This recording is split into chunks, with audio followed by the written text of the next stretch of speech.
देखिए, आज हम लोग पॉलिटी का डिस्कशन करेंगे, एनसीईआरटी बुक्स का।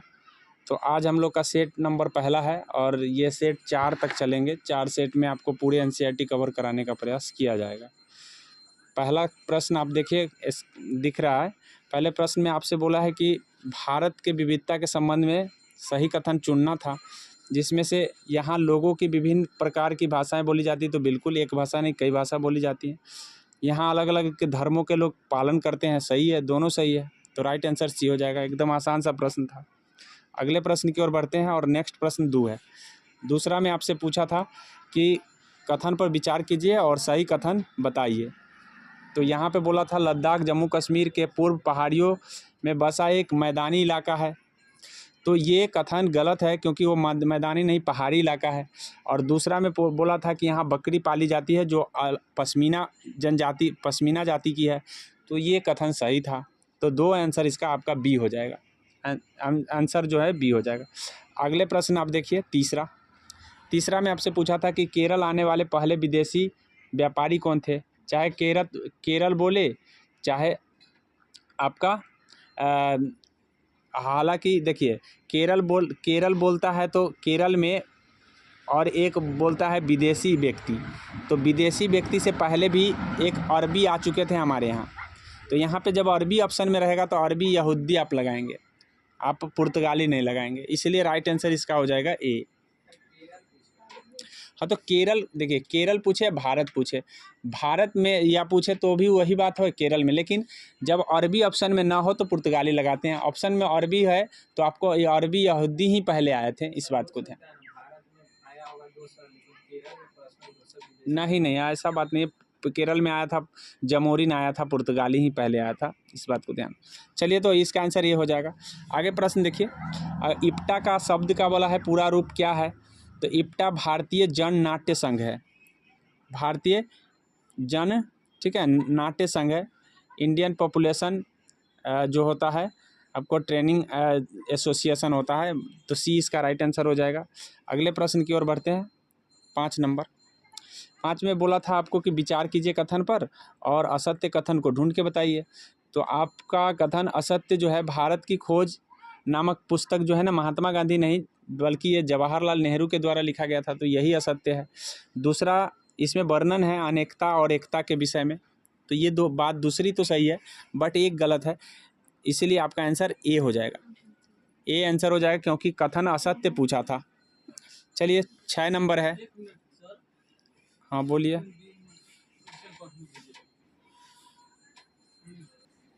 तो कहने का अर्थ ये है कि आप 6 नंबर में आपसे क्या पूछा है, देखिए 6 में बोला है कि कार्टूनिस्ट है उसका काम है कार्टून के जरिए अपने अधिकारों का प्रयोग और आलोचना करने, व्यंग करने, राजनेताओं की गलतियों को ढूंढना। ये कथन किसका है, ये बोला है। तो ऐसा कथन R.K. लक्ष्मण ने कहे थे, R.K. लक्ष्मण। हालांकि ये डीप प्रश्न है, इस बात को ध्यान रखेंगे।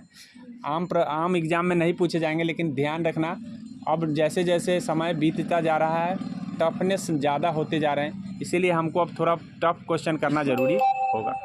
चलिए आइए, अब हम चलते हैं 7 नंबर प्रश्न की ओर। 7 नंबर में आपसे फिर बोला है कि कथन पर विचार कीजिए और सही कथन को ढूंढिए। देखिए, जब ऐसे प्रश्न आपके सामने आए तो ध्यान रखिए कि विचार करें और सही करें, बस ये दोनों बात को आप जरूर लिंक करें कि क्या पूछा है, तब उसके बाद पढ़ें। अब देखिए, आंध्र प्रदेश बोला है राज्य पुनर्गठन वर्ष 2016 में किया गया था, तो गलत है, क्योंकि ये 2016 में राज्य पुनर्गठन नहीं हुआ है, 2014 में हुआ है, 2014 में हुआ था। और उसके बाद है 29वां राज्य के रूप में बोला है कि भारत का 29वां राज्य बना, तेलंगाना बना था। तो आपको दोनों के दोनों यहाँ गलत हैं, तो ना तो एक सही है ना तो 2 सही है। चलिए आगे देखिए, अमेरिका में औरतों के वोट देने का अधिकार कब प्राप्त हुआ है। तो अमेरिका में औरतों को वोट देने का प्राप्त 1920 में प्राप्त हुआ है, इस बात को ध्यान रखेंगे। 1920 से अमेरिका में औरतों को वोट देने का अधिकार मिला। वही इंग्लैंड कुछ सालों के बाद 1928 में अपने महिलाओं को वोट देने का अधिकार दे दिया। तो इस तरह से इस बात को ध्यान रखेंगे, दोनों बात आपको ध्यान रखेंगे। चलिए आगे बढ़ते हैं। निम्नलिखित, हम इंग्लैंड वाला बताए थे, अमेरिका वाला नहीं बताए थे, इसलिए ध्यान रखेंगे कि प्रश्न दोनों तरीके से पूछे जा सकते हैं। निम्नलिखित कथन पर विचार करना है अच्छा, भारत में जो मिला था 1919 के अधिनियम से ही मिल गया था। 1919 के अधिनियम से, तो इस बात को ध्यान रखेंगे क्योंकि आपसे ये पूछा जा सकता है भारत में भी। चलिए आगे देखिए, इंग्लैंड में कथन पर बोला है, कथन पर विचार कीजिए और सही कथन ढूंढिए। फिर से, इंग्लैंड में महिलाओं को मताधिकार सफ़रेज आंदोलन के परिणाम से प्राप्त हुआ। तो हाँ, ये बात सही है कि इंग्लैंड में जो है महिलाओं को सफ़रेज आंदोलन से ही महिलाओं को वोट देने का अधिकार मिला, लेकिन 1945 में मिला, अभी हम बोले 28 में मिला है, तो गलत हो गए। इसलिए राइट आंसर आपका ए हो जाएगा। इस तरह से आप याद कर सकते हैं। चलिए आइए हम 10 नंबर प्रश्न की ओर चलते हैं। 10 नंबर में बोला है, मैं यह विचार सहन नहीं कर सकता कि जिस व्यक्ति के पास संपत्ति है वह वोट दे सकता है, लेकिन वह आदमी जिसके पास चरित्र और पर संपत्ति या शिक्षा नहीं, वह वोट नहीं दे सकता है। ये सरासर मतलब महात्मा जी ही कह सकते हैं। तो महात्मा गांधी जी ऐसा कहते, इस बात को ध्यान रखेंगे। महात्मा गांधी जी का ये कथन है। अगले प्रश्न की ओर बढ़ेंगे। 11 नंबर प्रश्न देखिए क्या कहा है कि स्थानीय स्तर पर छोटे कस्बों में प्रशासन चलाने वाली इकाई को क्या कहते हैं। तो चूंकि स्थानीय स्तर पर आपको पंचायत और नगर पंचायत बना हुआ है, लेकिन यहाँ पे पंचायत और नगर पंचायत ऑप्शन में ना आकर के नगर पंचायत के ही पार्ट दिए गए हैं। तो इसमें आपका कौन सा आंसर होगा। तो नगर पालिका जो है ना सबसे छोटा होता है, उसके मतलब उसके ऊपर होता है नगर निगम, इस बात को ध्यान रखिएगा। तो यहाँ पे नगर पालिका राइट आंसर हो जाएगा। अगले प्रश्न की ओर बढ़ेंगे। अगला प्रश्न देखिए, निम्नलिखित कथनों पर विचार करना है आपको। अब यहाँ पे कथन पर विचार करने, सही कथन ढूंढने हैं। बोला है कि ओणम त्यौहार जो है तमिलनाडु में मनाया जाता है और प्रसिद्ध त्यौहार है वहाँ का। तो ये कथन तो गलत है। ओणम केरल में मनाया जाता है, ना कि तमिलनाडु में मनाया जाता है। अच्छा, इस त्यौहार का एक विशेष आकर्षक सांरों की लड़ाई। तो केरल में तो सांरों की लड़ाई होता नहीं है, इसीलिए आप ये तमिलनाडु में ही होता है। तो ऐसे परिस्थिति में दोनों ही गलत हैं। तो आपका राइट आंसर कौन सा हो जाएगा, डी हो जाएगा। इस तरह से हम प्रश्नों को करते हैं। ठीक है, अगले प्रश्न की ओर बढ़ते हैं। भारतीय राष्ट्रगान के रचयिता, तो सबको पता है कि कब रचा गया था, कि भारतीय राष्ट्रगान की रचयिता कौन है। तो इसका भारतीय जो राष्ट्रगान के रचयिता हैं वो रविंद्रनाथ टैगोर है। ठीक है, राष्ट्रगीत बंकिम चंद्र चटर्जी है, ना कि राष्ट्रगान। यहाँ पे कन्फ्यूजन आप कर सकते हैं, तो इस बातों को ध्यान रखेंगे कि गान पूछ रहा है या राष्ट्रगीत पूछ रहा है। राष्ट्रगान जनगण मन है, तो जनगण मन के रचयिता रविंद्रनाथ टैगोर है, और बंगाल के भी राष्ट्रगान के रचयिता रविंद्रनाथ टैगोर ही हैं। बंकिम चंद्र चटर्जी वंदे मातरम के रचयिता है, जो कि राष्ट्रगीत है। बोलेंगे नहीं क्योंकि यहाँ वीडियो बन रहा है। ठीक है, आगे देखिए, जो भी पूछना है स्टॉप करवा के पूछ सकते हैं। चलिए आगे देखिए, अब हम 14 नंबर प्रश्न की ओर बढ़ेंगे। 14 नंबर है कि प्रथम सफरेज मूवमेंट अर्थात महिलाओं के लिए मताधिकार की मांग का आंदोलन यूरोप में एवं अमेरिका में मजबूती से जोर पकड़ा।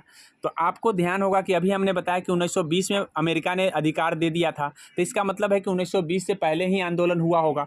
तो 1930 वाला तो आपका कहीं नहीं सही होगा। इसके परिस्थिति में दो ऑप्शन आपका, द्वितीय विश्व युद्ध तो आपको 39 में हुआ है। तो आप इस तरह से आप लगा सकते थे अगर एक चीज़ पता होता तो राइट आंसर इसका ए हो जाएगा। आइए देखिए 15 नंबर सवाल को देखते हैं। जब हम सभी लोग को एक छवि में बांध देते हैं और उसके बारे में पक्की धारणा बना लेते हैं तो उसे डैश कहते हैं। तो उसे हम याद रखिएगा रूढ़िवादी धारणा कहते हैं, क्योंकि कोई चीज़ हम अपने मन में बांध लिए हुए हैं और उसी पर अडिग है, तो इसका मतलब है ये रूढ़िवादी धारणा है। ठीक है, अब कह सकते थे सर ये पूर्वाग्रह भी तो हो सकता है।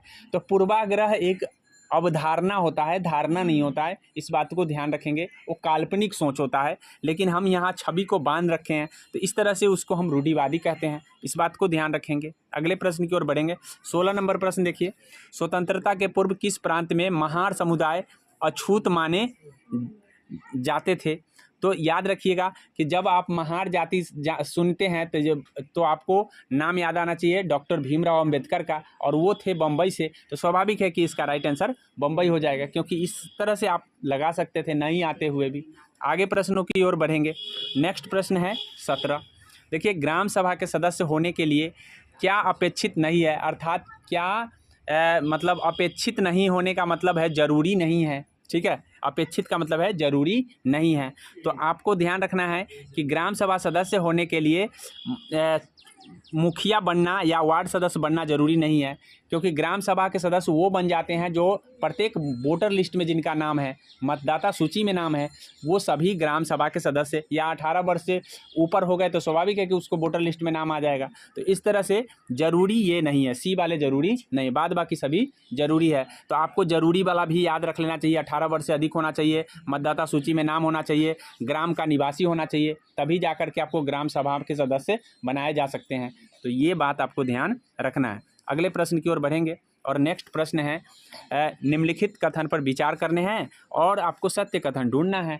तो ये बात आपको समझ में आ गया कि सत्य कथन ढूंढना है। तो सत्य कथन में आपको ध्यान रखना है, जब संसद का सत्र चल रहा होता है तब सबसे पहले शून्यकाल आता है, कभी नहीं, पहले प्रश्नकाल आता है तब शून्यकाल आता है, 12 बजे में शून्यकाल आता है प्रश्नकाल के बाद, इसलिए ये गलत है। शून्यकाल के दौरान संसद ऐसे मुद्दे उठाते हैं जिसके जरिए सरकार कामकाज के बारे में जानकारियाँ हासिल करती है, कभी नहीं, ये मौखिक और तार्किक प्रश्न होते हैं, इसीलिए यहाँ ऐसे सवाल नहीं पूछे जाते हैं, इसीलिए यहाँ दोनों गलत है। ठीक है, अगले प्रश्न की ओर बढ़ेंगे और नेक्स्ट प्रश्न नंबर 19 है। 19 में देखिए क्या कहा है।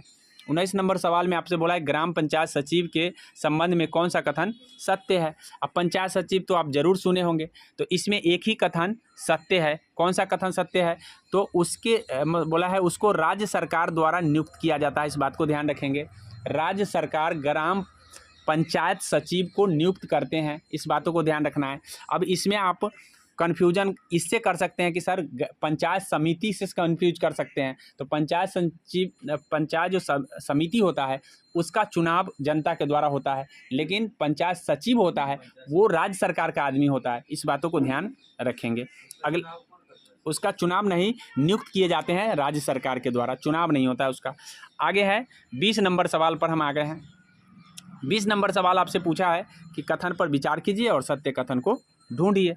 तो सत्य कथन को आपको ढूंढना है। तो संसार में 8 मुख्य धर्म है, तो यहाँ पे मुख्य रूप से पूछा है, ना कि बोला है कि पूरे 8 धर्म है, तो मुख्य रूप से तो हम सही मान सकते हैं इसको। संसार की बात कर रहा है तो 8 धर्म ही है मुख्य रूप से बात कर रहा है, ना कि आपको पूरे धर्म की बात कर रहा है। तो मुख्य का मतलब ये नहीं कि मेन धर्म, तो मेन 8 ही हैं। उसके बाद है भारत में उन 8 धर्मों का अनुयायी यानी मानने वाले, बिल्कुल भारत में 8 के 8 मानने वाले लोग हैं, और भारत में लगभग 1600 से ज़्यादा भाषाएं बोली जाती हैं। तो ये नहीं बोला है कि 1600 ही भाषा बोली जाती है, उससे ज़्यादा बोले जाते हैं, तो ज़्यादा, तो तीनों के तीनों राइट हो जाएंगे। राइट आंसर आपका हो जाएगा डी। अब यहाँ पे देखिए समझते हैं आगे। बोला है कि कथन का परीक्षण कीजिए, परीक्षण का मतलब जांच कीजिए। ग्राम पंचायत लोकतांत्रिक सरकार का पहला स्तर है, तो ग्राम पंचायत लोकतांत्रिक सरकार का पहला स्तर है, ये बात सही है, क्योंकि ग्राम पंचायत ही लोकतंत्र का पहला स्तर माना जाता है। जिला पंचायत लोकतंत्र का दूसरा स्तर नहीं, राज्य है दूसरा स्तर, ठीक है। लोकतांत्रिक सरकार का दूसरा स्तर राज्य है और तीसरा स्तर केंद्र है। तो इस तरह से 3 स्तर में बांटे गए हैं, इस बात को ध्यान रखेंगे। तो राइट आंसर इसका ए हो जाएगा, राइट आंसर ये हो जाएगा। आगे प्रश्न की ओर बढ़ते हैं। लोकतंत्र देखिए, हम लोकतांत्रिक सरकार में हमारे यहाँ 3 तरह के, तो अब अगले 22 नंबर प्रश्न पर हम आ चुके हैं। 22 नंबर प्रश्न आपसे पूछा है ग्राम पंचायत के कार्य को स्वीकृति कौन प्रदान करता है। तो ग्राम पंचायत को स्वीकृति प्रदान करने वाला ग्राम सभा है। देखिएगा कि कोई भी काम पहले ग्राम सभा से पारित होती है, तब जा कर के कोई काम होती है, तो ग्राम सभा ही स्वीकृति प्रदान करता है। अब ग्राम सभा के सदस्य कौन होते हैं? तो प्रत्येक 18 वर्ष से ऊपर वाले व्यक्ति, मतदाता सूची में नाम वाले व्यक्ति, तो वही पारित करेंगे तभी जा कर के कोई काम होगा, अन्यथा वो पारित नहीं करेंगे तब तक काम नहीं होता है। चलिए आगे हम अगले प्रश्न की ओर बढ़ेंगे और नेक्स्ट प्रश्न है आपका, निम्नलिखित में से ग्राम पंचायत की आमदनी का कौन सा स्रोत नहीं है। बोला है कि ग्राम पंचायत की आमदनी किससे नहीं होता है, तो आपको पता होना चाहिए कि भू राजस्व कर राज्य सरकार का कर है, न कि ग्राम पंचायत का, इसलिए ये सब सही है, भू राजस्व वाले गलती है। आपका आंसर डी होगा, ठीक है, आपका आंसर डी होगा। अगले प्रश्न की ओर बढ़ेंगे और 24 नंबर प्रश्न को देखिए, निम्नलिखित में से ग्राम पंचायत के कौन सा कार्य है। तो ग्राम पंचायत के कार्य आपको ध्यान रखना है कि भवन निर्माण है ही, ठीक है, स्थानीय कर लगाना भी है, इकट्ठा करना भी है, ग्राम रोजगार देना, ग्राम में रोजगार और योजना से संबंधित कार्य भी हैं, तो सभी सही हैं यहाँ पे। राइट आंसर डी हो जाएगा। आइए 25 को देखते हैं। 25 में बोला है भारत में गांवों की कुल संख्या लगभग कितनी है, तो लगभग बोला है, तो भारत में लगभग 6 लाख से अधिक गांव हैं। इस बातों को ध्यान रखेंगे, ठीक है। अब इसको देखिए, ये डेटा को लेकर के कन्फ्यूजन अगर होता है तो आप कहीं अच्छे वेबसाइट से, 2-3 वेबसाइट से आप देख सकते हैं। यहाँ पे जो बुक्स बताते हैं उसके अकॉर्डिंग हम आपको बता दे रहे हैं, क्योंकि ये सब जो जानकारी ऑथेंटिसिटी आपको 2-3 वेबसाइट से देख लेना चाहिए, ठीक है। अब आगे आपको सोच लेना है, लेकिन 6 लाख बुक बताता है, मैं बुक बता दिया हूँ, ठीक है। निम्नलिखित में स्रोत बोला है कि कौन सा स्रोत नगर निगम के आय के नहीं है, मतलब नगर निगम किससे आमदनी नहीं करता है, ये चीज़ बोला है। तो ध्यान रखेंगे कि नगर निगम का जो आमदनी का स्रोत होगा वो आपको संपत्ति कर है, ठीक है, दुकान से होता है। वाणिज्य जो है ना, ये सरकार का काम है। वाणिज्य का मतलब होता है जो व्यापार धंधा है, ये सब जो है ना सरकार का, राज्य सरकार या केंद्र सरकार का काम होता है। तो वाणिज्य से नहीं होता है, बाद बाकी सभी से होता है। संपत्ति जैसे कहने का भवन है, तो भवन का जो टैक्स आएगा तो उससे नगर पंचायत को फायदा होता है, ठीक है। वही स्रोत तो आगे चल करके फंडिंग बनता है, और उसी फंडिंग से आगे नगर निगम को, पंचायतों को बढ़ाया जाता है। तो इस तरह से फंड कहाँ से आएंगे जी, पैसे कहीं से आएंगे तभी तो सरकार फंड करेगी। तो इस तरह से आपको ये बात ध्यान रखना है। चलिए आगे बढ़ते हैं, अगले प्रश्न की ओर बढ़ेंगे। बोला नगर के स्थानीय स्वशासन के संबंध में निम्नलिखित वाक्यांश में से रिक्त स्थानों को शब्दावली को पूर्ति कीजिए। जहां डैश विभिन्न मुद्दों पर निर्णय लेने का काम करते हैं, वहीं उन्हें लागू करने का काम डैश और अन्य कर्मचारी करते हैं। तो इसमें जो है नगर निगम में जो पार्षद होते हैं वो क्या करते हैं, विभिन्न मुद्दों का निर्णय लेंगे, ठीक है। पार्षद होंगे जो विभिन्न मुद्दों का निर्णय लेंगे, और उसमें एक जो है आपको आयुक्त, ये पार्षद, ये वाला आयुक्त जो होंगे, वो आयुक्त जो होंगे क्या करेंगे, जो निर्णय होगा उस निर्णय के आधार पर और कर्मचारी मिलकर के काम करवाते हैं। नहीं, मजिस्ट्रेट नहीं होगा। मजिस्ट्रेट तो प्रशासनिक एडमिनिस्ट्रेटर आ गया, वो पंचायत में कहाँ आएगा, पंचायत में नहीं आएगा। तो इस तरह से जिला मजिस्ट्रेट नहीं होगा, बल्कि पार्षद और आयुक्त। याद रखिएगा कि पार्षद और आयुक्त का काम है पंचायत में, ना है तो गलती हो गया। चलिए आगे देखिए, भारत में किस नगर निगम का कायाकल्प वर्ष 1994 के भयंकर प्लेग फैलाने के बाद हुआ। मतलब जब फैल गया तो याद रखिएगा सूरत नगर निगम में फैल गया था, तो ये सूरत राइट आंसर इसका हो जाए। आगे आइए जानते हैं। बोला है कि निम्नलिखित कथनों पर विचार कीजिए। केंद्रीय सचिवालय का निर्माण 1930 के दशक में किया गया, तो ध्यान रखेंगे कि 1930 के दशक में नहीं किया गया था। केंद्रीय सचिवालय के दो मुख्य इमारतें हैं, इनमें से एक का नाम साउथ ब्लॉक है। एक का नाम क्या है, साउथ ब्लॉक, और एक का नाम है नॉर्थ ब्लॉक, जो कि यहाँ दिया है नॉर्थ ब्लॉक और साउथ ब्लॉक। क्या है, साउथ ब्लॉक दिया है। तो इस तरह से ध्यान रखेंगे कि दो मुख्य इमारतें हैं केंद्रीय सचिवालय में, दो इमारत है, नॉर्थ ब्लॉक और साउथ ब्लॉक, जिसमें से इनका निर्माण जो हुआ था ये 1930 के दशक में हुआ था, ठीक है। तो यहाँ असत्य कथन को ढूंढना है, असत्य कथन को ढूंढना है। तो इसमें देखिए कौन से असत्य होंगे, असत्य कौन होंगे, तो लेकिन यहाँ देखिए नॉर्थ ब्लॉक साउथ ब्लॉक है, लेकिन और भी चीज़ें यहाँ दिया है। बोला है कि गृह मंत्रालय के दफ्तर और वित्त मंत्रालय का ये दफ्तर है, तो ये नहीं है। 1930 के दशक में ही, देखिए दशक का मतलब ये नहीं होते फिक्स डेट्स, हमको भी थोड़ा देर के लिए लगा है कि गलत है, 30 में नहीं हुआ है, बट दशक का मतलब वो 10 वर्षों के बीच में कोई भी वर्ष होगा, आगे ना समझ में। तो ऐसे परिस्थिति में ये सही है और ये भी सही है, दो वाला गलत है, ठीक है। दो वाला क्यों गलत है सो मैं आपको बता दे रहा हूँ कि इसका प्रधानमंत्री का कार्यालय और रक्षा मंत्रालय के कार्यालय होता है। तो आपसे पूछा जा सकता है कि प्रधानमंत्री का कार्यालय और रक्षा मंत्रालय के कार्यालय को हम कौन ब्लॉक बोल रहे हैं, तो साउथ ब्लॉक, दक्षिणी ब्लॉक उसको हम कहते हैं। इस बात को ध्यान रखेंगे, मैंने पूरा का पूरा कहानी बता दिया है। आगे बढ़ते हैं, चलिए। तो यहाँ पे आंसर कौन सा हो जाएगा, आंसर हो जाएगा बी, केवल गलत है, गलत वाला ढूंढना था। केंद्रीय, तो यहाँ देखिए आपसे ये दोनों जो है, ये साउथ ब्लॉक में आपको कौन मंत्रालय आ जाएगा? रक्षा मंत्रालय और प्रधानमंत्री का कार्यालय। वही नॉर्थ ब्लॉक में आ जाएगा आपको वित्त मंत्रालय और गृह मंत्रालय। तो इस बात को ध्यान रखेंगे, लिख के 2-3 बार लिख के याद रखेंगे, इस बातों को समझ गए होंगे। तो चलिए आगे आइए, हम प्रश्न नंबर 30 पर आते हैं। प्रश्न नंबर 30 बोला है कि विचार कीजिए, उपयुक्त विकल्प के आधार पर आपको जवाब देना है। तो यहाँ पे जो विकल्प है कि कॉल सेंटरों से जुड़े रोजगार के मामले में भारत का महत्वपूर्ण केंद्र बन गया है और यहाँ न केवल भारतीय कंपनियां काम कर रही है बल्कि विदेशी लोग भी कॉल सेंटर खोल रही है। तो क्या ये सही है? तो ये कथन जो है आपको ध्यान रखना है कि सही है। पहला कथन सही है और दूसरा कथन बोल रहा है कि विदेशी कंपनियां के आकर्षण का कारण यहाँ अंग्रेजी बोलने वाले लोगों की आसानी से और कम वेतन पर मिल जाना। अर्थात विदेशी कंपनी इसलिए आ रहे हैं कि यहाँ लोग अंग्रेजी बोलते हैं और उनको आसानी से और कम दाम में रोजगार मतलब काम करने वाला मिल जा रहा है, इसीलिए वो कंपनी यहाँ आकर के कॉल सेंटर चला रही है। आगे समझ में? तो इसका स्पष्टीकरण है तो ए सही हो जाएगा, मतलब ए भी सही है, आर भी सही है और स्पष्टीकरण भी दिया है। तो आपका राइट आंसर कौन सा हो जाएगा? ए हो जाएगा। 31 नंबर सवाल पर Tata institute of social science. तो Tata institute of social science Mumbai में है, इसका मुख्यालय, इस बात को ध्यान रखना है।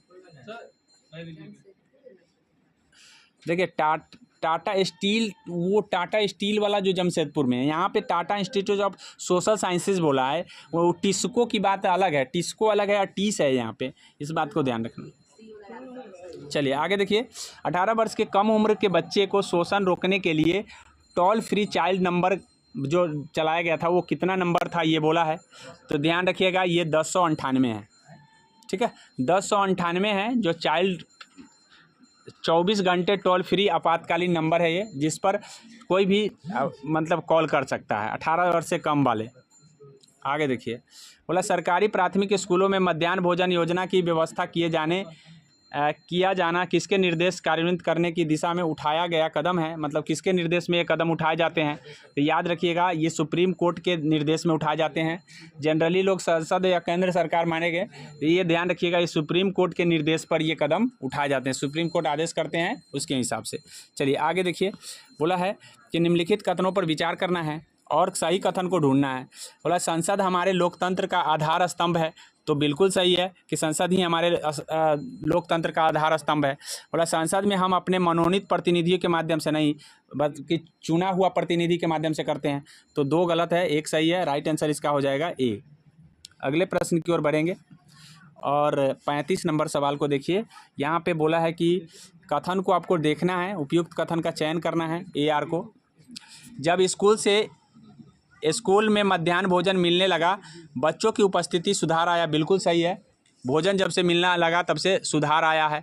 और बोला है कि उस कार्यक्रम के जातिगत पूर्वाग्रह को कम करने में सहायता मिली। ऐसा बात नहीं है कि जातिगत पूर्वाग्रह कम हो गया है, तो इसीलिए आपको ध्यान रखना है।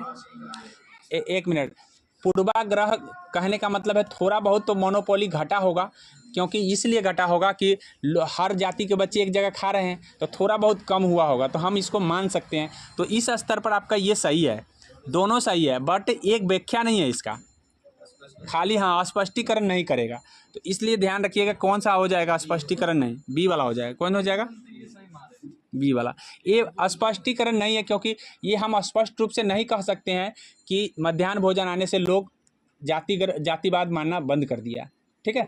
हाँ क्या करता है, लेकिन ये देखिए पूर्वाग्रह को खत्म नहीं किया गया है, इसलिए वहाँ पे ध्यान रखना कि वो यहाँ पे स्पष्टीकरण नहीं माना जाएगा। आगे देखिए 36 नंबर प्रश्न होगा। अमेरिका का नागरिक अधिकार आंदोलन सिविल राइट्स मूवमेंट मुख्यतः जुड़ा हुआ है। तो अमेरिका का जो नागरिक अधिकार अधिनियम है ये जुड़ा हुआ है, आपको ध्यान रखना है। अफ्रीकी अमेरिकी के बीच असमानता, ठीक है, मतलब अफ्रीका और अमेरिका के बीच असमानता है, व्यवहार मतलब जो व्यवहार था काला गोरा में असमानता के कारण ये मूवमेंट हुआ था। चलिए आगे देखिए, भारतीय संविधान का कौन सा अनुच्छेद मूल वंश जाति लिंग जन स्थान के आधार पर प्रतिबंधित करता है। तो ये 15 अनुच्छेद 15 है जो ऐसा प्रतिबंधित करता है। 14 में समानता का है, और ये 16 में जो है ना अवसर की समानता, अवसर दिया गया है। 14 में समानता है, 15 में प्रतिबंध है जो भेदभाव जो कर रहा है उसके ऊपर, और 18 में जो है आपका उपाधियों का अंत है। तो इस तरह से चलिए, दिव्यांगजन अधिकार अधिनियम 2016 क्या बताता है, उसके कथन के बारे में बताना है कि कौन सही है। तो बोला है इस अधिनियम के द्वारा दिव्यांगजनों को निःशुल्क शिक्षा देना सरकार का दायित्व निर्धारित किया गया है। ठीक है, तो ये सही है, लेकिन यहाँ असत्य कथन बोला है, तो ध्यान रखिएगा कि ये असत्य ढूंढने को बोला है, लेकिन ये तो सही है। सार्वजनिक स्थलों पर का निर्माण इस प्रकार किया जाए जिससे वहाँ दिव्यांगजन पहुँच सके, मतलब सही से सही जगह बनाया जाए ताकि दिव्यांग को जाने में वहाँ दिक्कत ना हो। तो दोनों सही है, तो इसीलिए हमको यहाँ पे असत्य बोला है कि तो डी हो जाएगा। यहाँ पे असत्य न ढूंढने को बोला है गलत, तो दोनों में से कोई गलत नहीं, तो ना तो एक गलत है ना तो दो गलत है।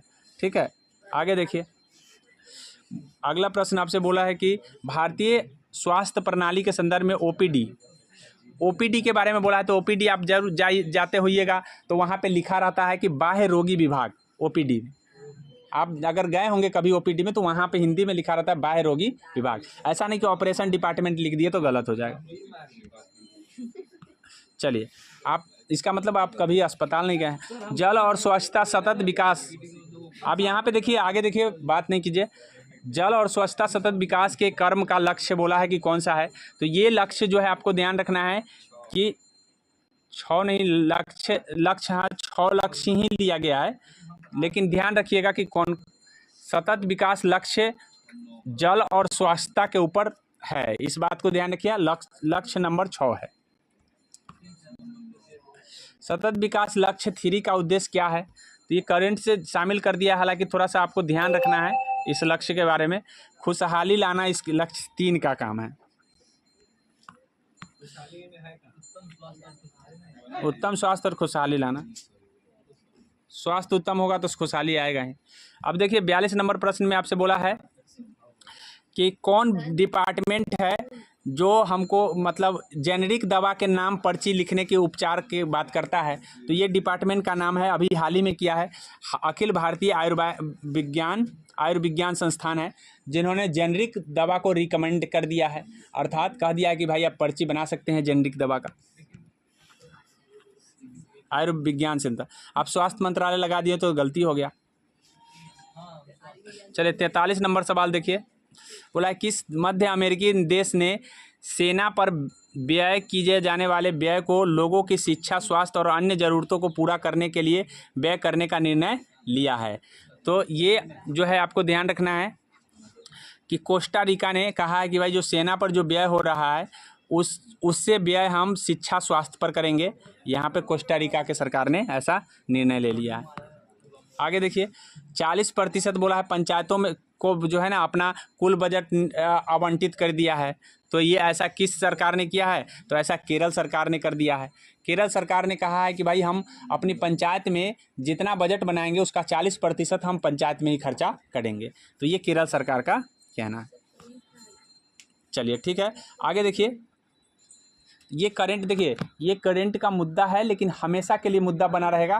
क्यों? क्योंकि ऐसा करने वाला अभी केरल सरकार ही है, इसीलिए ये मुद्दा तब तक बना रहेगा जब तक वो पहला रहेगा। इस बात को ध्यान रखेंगे। आगे देखिए, एमएलए का पूर्ण विस्तार रूप क्या है।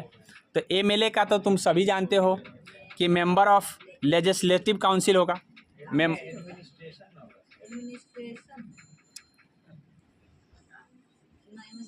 मेंबर ऑफ लेजिस्लेटिव एडमिनिस्ट्रेटिव गलत दे दिया है, काउंसिल होना चाहिए यहाँ पे।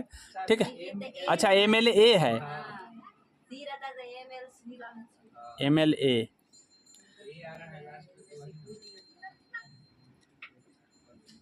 देखिए इसमें से कोई नहीं होगा, इसमें से तो डी होगा इसका आंसर। एमएलसी होता है।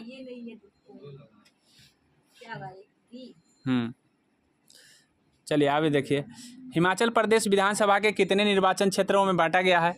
तो हिमाचल प्रदेश का जो निर्वाचन सभा है इसका 68 सीट है, वहाँ पे याद रखिएगा, वहाँ पे 68 सीट है हिमाचल प्रदेश में। बिहार में 243 है। आपको देखिए यहाँ पे लोकतांत्रिक शासन प्रणाली के संबंध में कथन पर विचार करने हैं और सही कथन ढूंढने हैं। तो साधारण बहुमत का आशय ऐसी स्थिति है जब किसी समूह के आधे से अधिक संख्या में लोग किसी निर्णय का विचार से सहमत हो। तो ये बात सही है कि आधा से अधिक निर्णय लेता है तो उसको साधारण बहुमत कहते हैं। कभी सुने होंगे कि साधारण बहुमत से पास हुआ, विशेष बहुमत से पास हुआ, तो इसका मतलब ये हुआ कि आधा से अधिक लोग अगर पास कर रहे हैं तो साधारण बहुमत हुआ। वो एक क्राइटेरिया होता है, अगर क्राइटेरिया पर उतर रहे हैं तो वो विशेष बहुमत होता है। जो क्राइटेरिया बनाया गया है 1/3 हो गया, जैसे हम संविधान में पढ़े हुए हैं, तो वो सब विशेष बहुमत होता है। तो इस तरह से ये बात सही है। बोला है विरोधी पक्ष का तात्पर्य उन चुने हुए प्रतिनिधि से है जो सत्ता के सदस्य नहीं। तो बात सही है, सत्ता पक्ष में नहीं होता है लेकिन चुने हुए सदस्य होते हैं। तो दोनों के दोनों ही हैं, यहाँ सही है। आगे देखिए, यहाँ पे हो जाएंगे सी आंसर। आगे देखिए 48, राज्य का प्रमुख राज्यपाल कहलाता है, उसकी डैश केंद्र सरकार द्वारा सुनिश्चित करने के लिए की जाती है। तो आपको ध्यान रखना है, राज्यपाल का नियुक्ति होता है, निर्वाचन नहीं होता है, क्योंकि अपॉइंटमेंट किया जाता है राष्ट्रपति के द्वारा। तो इस तरह से आपका राइट आंसर सी हो जाएगा। अगर निर्वाचन आप लगा दिए हो तो गलती है, मनोनयन भी लगा दिए तो गलती है, मनोनयन नहीं होता है, ठीक है, चयन भी नहीं होता है, क्योंकि उनका अपॉइंटमेंट होता है, अर्थात राष्ट्रपति उसको अपॉइंट करते हैं। इस बात को ध्यान रखेंगे। आगे देखिए, सामोआ द्वीप 1920 के दशक में बच्चों की शिक्षा की स्थिति के संबंध में अनुसंधान किया गया था, किस भौगोलिक क्षेत्र में है? मतलब ये सामोआ द्वीप कहाँ पे है? तो ये सामोआ द्वीप प्रशांत महासागर के दक्षिण में है। इस बात को ध्यान रखेंगे, प्रशांत महासागर के दक्षिण में है। इसका बी आंसर हो जाएगा। आगे देखिए, निम्नलिखित कथन पर विचार करने हैं। मौलिक अधिकार का बोला है, मौलिक अधिकारों वाला खंड भारतीय संविधान की अंतरात्मा कहलाती है। तो ये ध्यान रखेंगे कि मौलिक अधिकार वाला ये जो खंड होंगे वो भारतीय संविधान की आत्मा ही है, क्योंकि हालांकि भारतीय संविधान की आत्मा और भी चीज़ें हैं, लेकिन अंबेडकर जी अनुच्छेद 32 को भारतीय संविधान की आत्मा कहे हैं, कुछ प्रस्तावना को भी आत्मा कहा गया है किसी विद्वान के द्वारा। इसलिए मौलिक संविधान, जो मौलिक अधिकार है वो भारतीय संविधान की आत्मा है। तो ये राइट हो गया है उसके आधार पर। 24 जनवरी 1950 को श्रम मंत्री का विभाग जय रामदास दौलत राम के पास था। तो याद रखेंगे कि ये कथन गलत है, ये उनके पास नहीं था, ठीक है। तो इसका राइट आंसर कौन सा होगा देख लेते हैं। ऑप्शन क्या बना है? ऑप्शन में तीसरा भी दिया हुआ है। 24 जनवरी 1950 को खाद्य एवं कृषि मंत्री का विभाग राजेंद्र प्रसाद को था। तो राजेंद्र प्रसाद को खाद्य और कृषि मंत्री का विभाग नहीं था, तो इसलिए राइट आंसर ए हो जाएगा, केवल एक। झारखंड राज्य की वह आदिवासी महिला कौन थी जो उत्तरी रेलवे की पहली महिला इंजन? तो ध्यान रखेंगे कि लकड़ा ही है, लकारा ही है, सॉरी लाकरा, जो कि आदिवासी है और रेलवे इंजन चलाई है। तो आपको ध्यान रखना है लकारा का नाम क्या? अच्छा, लक्ष्मी लाकरा नहीं होगा। एक मिनट, नहीं, लाकरा, सॉरी, हम यहाँ कंफ्यूज कर रहे हैं। संतोष लाकरा नहीं है, लक्ष्मी लाकरा ही है, सी होगा, सॉरी माफ़ कीजिएगा। यहाँ पे लाकरा देखकर हमने लगा दिया है, लक्ष्मी लाकरा होगा। आगे देखिए, बहुत से लोग यह मानते हैं कि महिलाएं अच्छी नर्स हो सकती है। तो बिल्कुल महिलाएं ही अच्छी नर्स हो सकती है। और बोला है कि बहुत से लोग यह मानते हैं कि महिलाएं अच्छी नर्स हो सकती है, महिलाएं अधिक सहनशील एवं विनम्र होती है। तो यही कारण है, सहनशीलता और विनम्र के कारण ही वो अच्छी नर्स हो सकती है। तो ये स्पष्टीकरण दे दिया है, तो इसीलिए इसका राइट आंसर ए हो जाएगा, स्पष्टीकरण दे दिया। 53 देखिए, बोला महिला शिक्षा की योद्धा स्वयं कभी स्कूल नहीं गई पर अपने माता पिता से पढ़ लिख ली, संस्कृत का विद्वान बन गई, ऐसा बोला गया है सेंटेंस में। तो इसमें बोला किसके बारे में ऐसा कहा गया है? तो ये रमाबाई के बारे में कहा गया। रमाबाई कभी स्कूल नहीं गई लेकिन माता पिता से पढ़ करके संस्कृत का विद्वान बन गई। तो राइट आंसर सी हो जाएगा। आगे यहाँ देखिए, उपयुक्त शब्द का चयन करना है और धारणाएं हमें बोला है कि पूर्ति कीजिए। धारणाएं हमें लोगों की उनकी व्यक्तिगत विशिष्टताओं के साथ देखने से रोकती है। तो ये कथन बोला है आधुनिकवादी है, रूढ़िवादी है, पौराणिक है या प्रगतिशील है। तो ये जब भी हम विशिष्ट व्यक्तिक धारणा बना लेते हैं तो इसको हम रूढ़िवादी कहते हैं। क्या कहते हैं? रूढ़िवादी। अभी बोले हैं कि रूढ़िवादी कहते हैं। चलिए आगे देखिए, आधुनिक संचार माध्यमों का एक प्रमुख रूप टेलीविज़न का प्रारंभिक रूप क्या था? मतलब पहले टेलीविज़न से पहले क्या था? तो पहले टेलीविज़न से पहले इसका नाम था टेलीवाइजर। टेलीवाइजर था, इस बात को ध्यान रखें। टेलीविज़न से पहले इसका नाम, प्राथमिक नाम टेलीवाइजर था। चलिए आगे देखिए, आगे आपसे बोला है कि संचार माध्यमों द्वारा खास विषयों पर ध्यान केंद्रित करके लोगों के विचार, भावनाओं और कार्य को प्रभावित करने तथा लोगों को ध्यान उन मुद्दों की ओर आकर्षित किया जाता है, यह प्रक्रिया क्या कहलाती है? तो जब लोगों का ध्यान मुद्दों की ओर आकर्षित किया जाए तो यह प्रक्रिया एजेंडा तय करना कहलाता है या मसौदा तय करना कहलाता है। मतलब एजेंडा को तय करना या मसौदा को तय करना। सतर्कता की संरक्षा का आधार है। संचार माध्यमों में आने वाला यह विज्ञापन किस कोटि का है? मतलब ये एक विज्ञापन है जो कि हमेशा दिए जाते हैं। सतर्कता ही संरक्षा का आधार है, ऐसा विज्ञापन आता है। तो बोला है कि संचार में ये कहाँ पे, कौन कोटि से आता है? तो यह जो है आपको ध्यान रखना है, सामाजिक विज्ञापन के लिए आते हैं। ये जो है ना, सतर्कता ही संरक्षा का आधार है, ये सामाजिक विज्ञापन है। सी हो जाएगा इसका आंसर। आगे देखिए, 58 में कथन और निष्कर्ष से बोला है लोकतंत्र से स्वतंत्र संचार माध्यमों का होना अत्यंत महत्वपूर्ण है। तो ये बात तो सही है कि लोकतंत्र से संचार माध्यम होना अत्यंत आवश्यक है। सरकार की वह शक्ति जिसमें आधार पर समाचार के किसी अंश को जन समुदाय तक पहुंचने की प्रतिबंधित करते हैं तो इसे हम सेंसरशिप कहते हैं। तो ये भी बात सही है कि भाई सेंसरशिप उसे ही कहा जाता है। स्पष्टीकरण नहीं कहा है, देखिए यहाँ पे लोकतंत्र के बारे में कहा है पहला में, तो वही यहाँ पे कुछ और कह दिया है दूसरा में। तो इस तरह से ध्यान रखिएगा। यहाँ दिखा दे रहे हैं एक बार, यहाँ देखिए, यहाँ बोला लोकतंत्र स्वतंत्र संचार माध्यमों की बात कर रहा है और यहाँ पे बोला है कि समाचार के किसी अंश के जन समुदाय पहुँचाने को प्रतिबंधित करने की बात किया है, जिसको हम सेंसरशिप कहते हैं। तो इस तरह से अलग अलग बातें बताए गए हैं, दोनों ही सही बात बताए गए। बी हो जाएगा इसका आंसर, नहीं है। चलिए आगे आइए, 59 नंबर सवाल को देखते हैं। भारत में संचार माध्यमों को सबसे बुरा दौर कब माना जाता है? तो ये 75 से लेकर 77 में सबसे बुरा दौर था। इस बातों को ध्यान रखेंगे क्योंकि इस समय सरकार जो है ना, डगमग की सरकार थी। तो ऐसे स्थिति में संचार का जो माध्यम होगा वो डगमग भी होगा। आगे देखिए, साप्ताहिक बाजार के संबंध में बोला है कि सही कथन आपको ढूंढना है। तो सही कथन, सप्ताह के बाजार वाला आप सभी जानते हैं कि सही कथन कौन हो सकता है। बोला है कि सब दिन नहीं लगता है और शाम में समेट लिया जाता है, तो सही है। साप्ताहिक बाज़ारों में बहुत सी चीज़ें सस्ते भी मिल जाते हैं, तो ये भी बात सही है। बहुत सारे ऐसे चीज़ें हैं जो सस्ता, जैसे सब्जी खरीदने जाइए तो सब सस्ता सब्जी मिल जाए, तो ऐसे सही है। ठीक है, अब मान लीजिए सप्ताह में, उसको सप्ताह में लगाना है, अब लास्ट में जब नहीं बिक रहा है तो उस परिस्थिति में क्या करेगा, सस्ते में बेच करके चला जाएगा। तो इसे हम दोनों को सही कर लेते हैं। आगे समझ, चलिए आगे आइए। सतत विकास लक्ष्य 12 का संबंध बताइए। सतत विकास जो लक्ष्य 12 है वो क्या इंगित कर रहा है?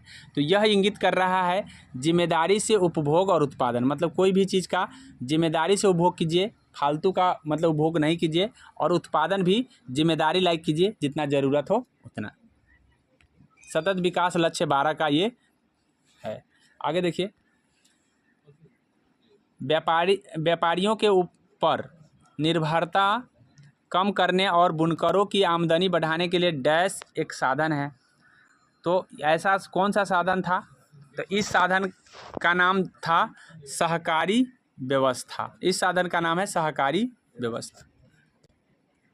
आगे देखिए, निःशुल्क गणवेश योजना का संचालन कौन किया है? तो ये तमिलनाडु सरकार गणवेश योजना चलाई है। ये करेंट अफेयर के रूप में आपको ध्यान रखना है। संयुक्त राष्ट्र विकास कार्यक्रम का लक्ष्य बताना है कि इनका लक्ष्य क्या है। तो इनके लक्ष्य टोटल 8 हैं। ठीक है, इनके लक्ष्य जो है ना, आर्थिक वृद्धि, संयुक्त राष्ट्र विकास जो है, इसके लक्ष्य टोटल 8 हैं। 8 लक्ष्य को आपको ध्यान रखना है। अगले है भारत का पड़ोसी देश नेपाल राजतंत्र से लोकतंत्र कब बना? तो आपको सबको पता है कि 2008 में जो है लोकतंत्र के रूप में आया है। ठीक है, 4 में नहीं आया, 6 में तो आंदोलनें हुआ है, 8 में लोकतंत्र बन गया है। ठीक है, नेपाल में 2008 में ही लोकतंत्र बने हैं। देखिए, आखिरकार अप्रैल 6 में राजा के तृतीय बहाल किया गया था, लेकिन लास्ट में 2008 हो गया। ठीक है, राजा को हटा करके संवैधानिक रूप अगर कहेगा तो 6 में ही आ गया, लेकिन संवैधानिक के बाद आपको जो लोकतंत्र पूर्ण रूप से बना है वो 8 में बना है। तो इस बात को ध्यान रखेंगे। ऐसे आप फिर दूसरा कोई अगर हो तो आंसर देख लीजिएगा कहीं और ऑथेंटिक साइट से, लेकिन सभी साइट आपको लगभग यही बताएंगे। संघवाद का मतलब क्या होता है ये बोला है, तो संघवाद का मतलब आपको पहले से भी पता होना चाहिए कि देश में एक से ज़्यादा सरकार होना संघवाद है। एक से ज़्यादा सरकार है तभी तो संग मिल करके चलेंगे। तो ये देश में एक से ज़्यादा सरकार होना क्या है? संघवाद है। आगे देखिए, कथन दिए हैं और इसका बोला है कि भाई कौन, तो बाबा साहेब अम्बेडकर जो है ना संविधान के पिता कहे जाते हैं, तो ये तो सही है। और उन्होंने पिता क्यों उनको कहा गया? क्योंकि उन्होंने अनुसूचित जाति को अधिकार दिलाया। तो दोनों कथन ही आपको यहाँ सही लग रहे हैं। ठीक है, और स्पष्टीकरण नहीं माना जा सकता है क्योंकि पितामह उनको संविधान का पिता अनुच्छेद 32 के तहत किया गया है। क्या अंबेडकर संविधान के पिता कहा जाता है, सही है। और ये भी सही है कि अंबेडकर जी संविधान सभा के उनकी हिस्सेदारी के अनुसूचित जाति संविधान के प्रारूपों को कुछ सुरक्षात्मक व्यवस्था मिली थी, ये भी सही है, लेकिन उसकी व्याख्या नहीं है। पितामह की व्याख्या करता कब? जब अनुच्छेद 32 की बात कर देते हैं तब। आगे समझ में, इस तरह से ध्यान रखें।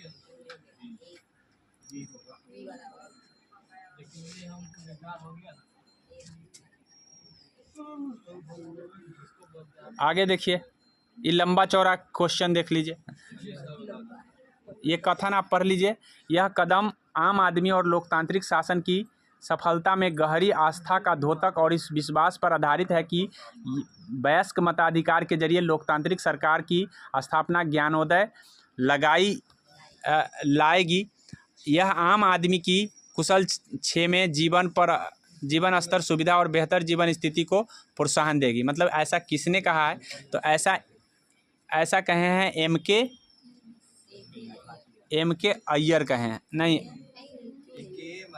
कि ए के अय्यर नहीं कहे हैं, के मुंशी होगा, लेकिन अय्यर दे रहा है, सॉरी अय्यर ही होगा। ठीक है, अय्यर होगा। ठीक है, ये तो सबको पता है, ये आसान सा प्रश्न था। पहले समानता का अधिकार है, फिर स्वतंत्रता का अधिकार है, फिर शोषण के विरुद्ध अधिकार है, फिर धार्मिक अधिकार। तो इस तरह से आपका राइट आंसर कौन सा हो जाएगा? डी।